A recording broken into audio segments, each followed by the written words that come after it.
Welcome to प्यारे student, lovely student.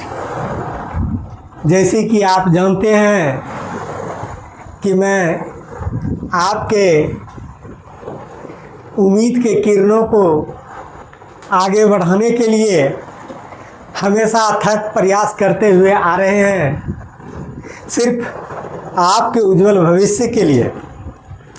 प्यारे विद्यार्थियों, हम प्रेजेंट टेंस के चारों भाग का 55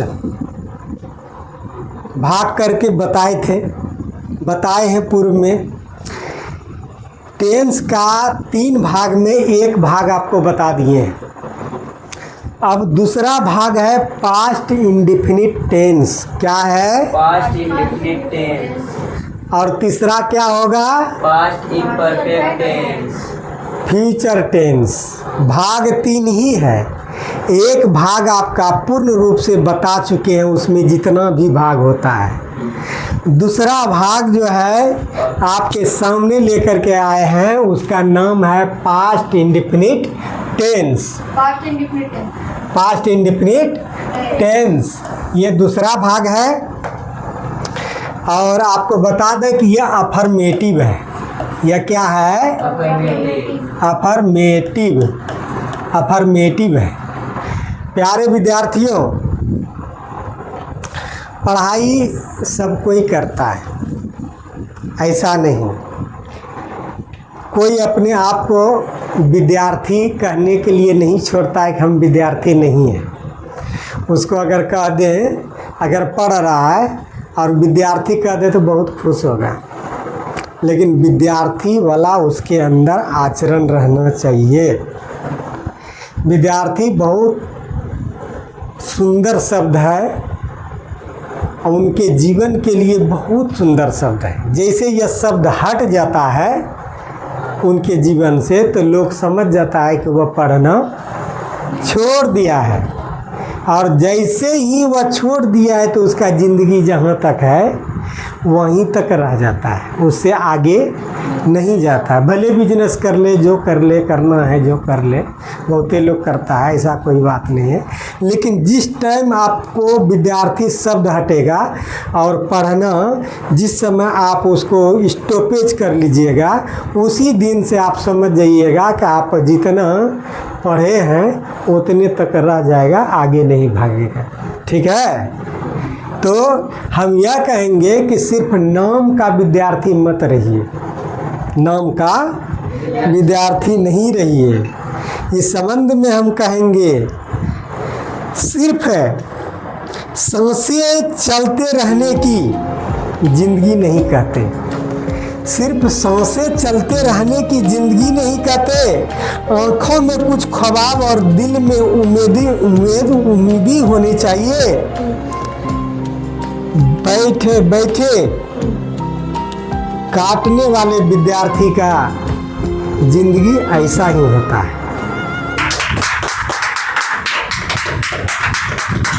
ठीक है? जो सिर्फ सांस लेकर के ज़िंदगी जीता है। इस संबंध में और हम कबीर दास जी का जो है वो हम कहते हैं, जा घट प्रेम न उपजे, जा घट प्रेम न उपजे, ता घट जाए मसान।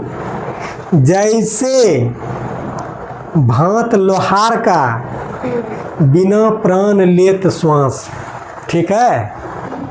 तो कहने का मतलब है कि विद्यार्थी हो करके सिर्फ विद्यार्थी नाम नहीं रखना है, वो ऐसा काम करके आगे बढ़ते रहना है। ठीक है ना?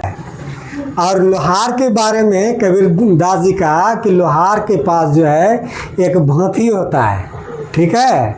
वह ऐसे करता है भांति को, इधर गर्म लोहा करके वह पीटता है, तो भांति जो है करता है, उसमें आवाज़ आता है सो सो सो सो सो सो, सांस लेता है वो। कैसे? उसमें प्राण है ये नहीं है, तो यो सांस लेता है। उसी तरह कुछ ऐसे विद्यार्थी है जो सिर्फ नाम का है, सांस ले रहा है कि हम विद्यार्थी हैं। समझ गए ना? लेकिन हकीकत में उसके अंदर देखिएगा तो कोई प्रगति नहीं है। ये टारगेट होना चाहिए कि यह साल नहीं गुजरना चाहिए। जनवरी में ही कसम खा लीजिए, सिर्फ घूमिए नहीं, यह साल हम अपने झोली में लाएंगे। फिर 6 महीना इसे कहेंगे कि ये समय जा रहा है, इस समय जाने पर फलना तारीख को हम कुछ न कुछ कर बैठेंगे, तब वह प्राण वाला स्टूडेंट हुआ। और नहीं तो लोहार का जो खाल सांस सिर्फ लेता है, उसी तरह वह स्टूडेंट है, सिर्फ स्टूडेंट कहलाता है, समय करता है। चलते हैं हम वह टेंस के दूसरा नंबर पर, जिसका स्क्रीन पर आप देख रहे हैं। विवेक कुमार, आपका जोश और जज्बा बरकरार रहना चाहिए। स्क्रीन पर क्या लिखा है? Past indefinite tense. Past indefinite tense. पहचानने का नियम, कृष्ण कुमार खड़ा हो जा। जिस हिंदी वाक्य के अंत में या ये अथवा चुका है, हाँ, है। चुका है नहीं। चुके इत्यादि रहे तो उसे पास्ट इत्यादि रहे तो उसे प्रेजेंट पास्ट इंडेफिनिट टेंस कहा जाता है। ठीक है। अभी कृष्ण कुमार ने कुछ गड़बड़ाते हुए स्वर में कहा, खैर कोई बात नहीं है, प्रयास जारी है कृष्ण कुमार का। आपको बता दें विद्यार्थियों कि पहचानने का नियम है, जिस हिंदी वाक्य के अंत में या ये अथवा चुका, चुकी, चुके इत्यादि रहे तो उसे पास्ट इंडेफिनिट टेंस कहा जाता है। जैसे मैंने प्यार किया, ठीक है, मैंने प्यार किया, या है अंत में, ठीक है। तो मैंने प्यार किया, आई लव्ड। क्रिया का क्या रूप लगता है? दूसरा रूप। आई लव्ड, मैंने प्यार किया। ठीक है। अब बनाने का नियम देखिए, एकदम सिंपल है बनाने का नियम।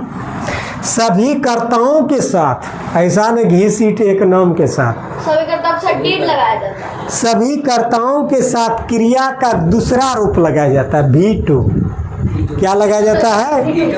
V2। क्रिया का दूसरा रूप लगाया जाता है। बस सिंपल फार्मूला है। क्या रूप लगाया जाता है? क्रिया का दूसरा रूप लगाया। क्रिया का दूसरा रूप लगाया जाता है। हम ले चलते हैं आपको कुछ इसका स्ट्रक्चर देखिए। सबसे पहले आप सब्जेक्ट लगाइए। क्या लगाना है? सब्जेक्ट। सबसे पहले आप सब्जेक्ट लगा लीजिए, इसके बाद V2 लगाइए, इसके बाद ऑब्जेक्ट लगाइए, इसके बाद अदर वर्ड लगाइए। आप देखिए, आपका ध्यान ब्लैक बोर्ड पर रहे। आपको बता दें प्रेजेंट इंडेफिनिट और पास्ट इंडेफिनिट का प्रयोग सबसे अधिक होता है, इसलिए इसको दिमाग पर पूरा बैठा करके रखना पड़ेगा। ठीक है। विवेक कुमार, आप ब्लैक बोर्ड पर देखिए और पहला नंबर बोलिए क्या है? राधा घर से आई। जबकि हम पहचानने के नियम में बताए थे या ये है ना, आई। तो सबसे पहले सब्जेक्ट में कौन है? राधा। कौन है? राधा। देखिए गौर से। अब फिर कहता है V2। आना का क्या होता है? कम। और उसका दूसरा रूप देखिएगा केम। दूसरा रूप क्या है? तो राधा केम। राधा आई। कहाँ आई? कहाँ से आई? घर से। बोलो कृष्ण कुमार। घर से। From home. कोई दिक्कत नहीं है। देखिए कृष्ण कुमार बताओ, मैंने गाना गाया। हाँ। आई और संग संग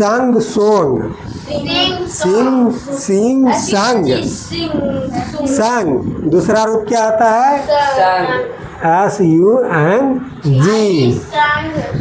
आई संग ए सॉन्ग। मैंने गाना गाया। ठीक है। मीरा अंग्रेजी बोली। तुम बताओ मनीषा। बोलो। ठीक है, यहाँ लिखते हैं मीरा। ठीक है। हाँ तुम बोलो, हम लिख। स्पीक का दूसरा रुकता है speak, spoke, spoken. Speak, spoke होगा, दूसरा रूप क्या होगा? Spoke. English, Meera spoke, Meera बोली, V2। क्या बोली है? इंग्लिश। इसका दूसरा रूप लगेगा, ख्याल रखना है। तो इसको बताएंगे मीरा स्पोक इंग्लिश। ठीक है, तुम बताओ विवेक कुमार, खड़ा हो। ममता घर से बाजार गई। ममता, घर से बाजार गई। ममता वेंट, हाँ, ममता पहले लगा दो, ममता लगाया। और गई, जाना का होता है गो, और गो का दूसरा रूप देखिएगा तो वेंट आता है। क्या आता है? वेंट, हाँ। Market, went. तो ममता गई, कहाँ से गई है? बाजार से, घर से बाजार। तो ममता वेंट टू कहाँ? Market. From home, market. From home, कहाँ से? फ्रॉम होम, फ्रॉम होम, घर से। कोई दिक्कत नहीं, है? नहीं, तो ममता घर से बाजार गई। देखिए ममता पहले सब्जेक्ट हो जाएगा, तब गई का जनक, कर्ता, क्रिया, कर्म, यही बताए थे। अंग्रेजी वाक्य बनाने में 4 बात पर धरिए ध्यान। कर्ता, क्रिया, कर्म और अनुपद का करिए पहचान। कर्ता में आपका ममता आ गया। अब क्रिया का दूसरा रूप, तो जन, क्रिया का जन होता है गो, तो गो का दूसरा रूप क्या होता है? वेंट। टू कहाँ जाता है? कर्म, मार्केट। कहाँ से जा रहा है? घर से। कोई दिक्कत? नहीं। अब देखिए 5वां नंबर में है सोहन विद्यालय गया। मनीषा कुमारी बताओ। सोहन वेंट विद्या school, Sohan went to school, to school. Sohan विद्यालय गया। कहाँ गया? विद्यालय। तुम लोग विद्यालय गया, तुम बताओ रितेश कुमार। तुम लोग विद्यालय गया, हम लोग, You। तुम लोग। You। हाँ, तो क्या लगेगा? You went you school, you Went to school, to school, school. कोई दिक्कत? You went to school. उसने कहा कि मैं घर गया। उसने कहा कि मैं घर गया। विवेक कुमार खड़ा हो। उसने कहा कि मैं घर गया। उसने कहा कि मैं, पहले बनाओ, उसने कहा, यह भी पास्ट इंडिफिनिट है। इसमें 2 को पास्ट इंडिफिनिट है। मैं घर गया अलग है, उसने कहा वो भी अलग है। उसने कहा बनाओ। ही कहना का से होता है, और उसका दूसरा रूप देखिएगा, उसका सेड होता है। से, SAID। ही सेड, उसने कहा। की का होता है डैट। की का होता है? Dead, that. He sad that, उसने कहा कि आई गो, मैं घर गया। तो मैं का आई गो न went I went to home. देखिए गौर से देखिए। He said that I went to home. उसने कहा कि मैं घर गया। ठीक है। राधा पिरपैती से कहलगांव गई। तुम बताओ। पहले राधा गई बनाओ। राधा वेंट, राधा बनाते हैं, राधा वेंट, राधा गई। कहाँ गई? कहलगांव, कहलगांव।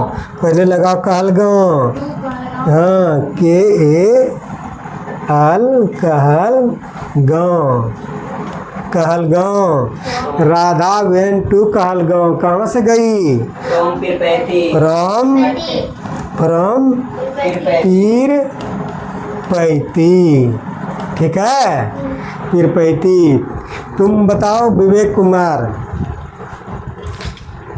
खड़ा हो, बताओ। मैं तुमको देखा। मैं तुमको देखा, आई सॉ यू, ठीक। तुम बताओ। मैं तुमसे प्यार किया। आई लव यू, तुम बताओ। मैं तुमको बोला। आई बोलना का spoke I spoked you spoke you. I spoke you speak का दूसरा speak spoke spoken. Spoken I- I spoken I spoke you I You. Spoke you तुम बताओ पढ़ाना का दूसरा रूप होता है टाउट। मैंने तुमको मैथ पढ़ाया। I taught to math I taught you math. मैंने तुमको मैथ पढ़ाया। ठीक है, और तुम कुछ बोलो, हमसे पूछो। तुमने एक सांप देखा। तुमने एक सांप देखा, यही बताए। तो you Sao a snake, you Sao a snake. अब मैंने एक सांप देखा, आई साव ए स्नेक। ठीक है, मैंने प्यार किया, आई लव्ड। ठीक है, मैं क्रिकेट खेला। I played cricket. इस तरह से आप लोगों के सामने यह हम जाहिर कर दिए कि अन्य हिंदी वाक्य के किसी भी है नहीं होना चाहिए, या ये चुका चुकी चुके ये रहे, तो सभी कर्ताओं के साथ क्रिया का दूसरा रूप दे देना है। ठीक है ना, कोई दिक्कत? इन्हीं शब्दों के साथ जय हिंद जय भारत।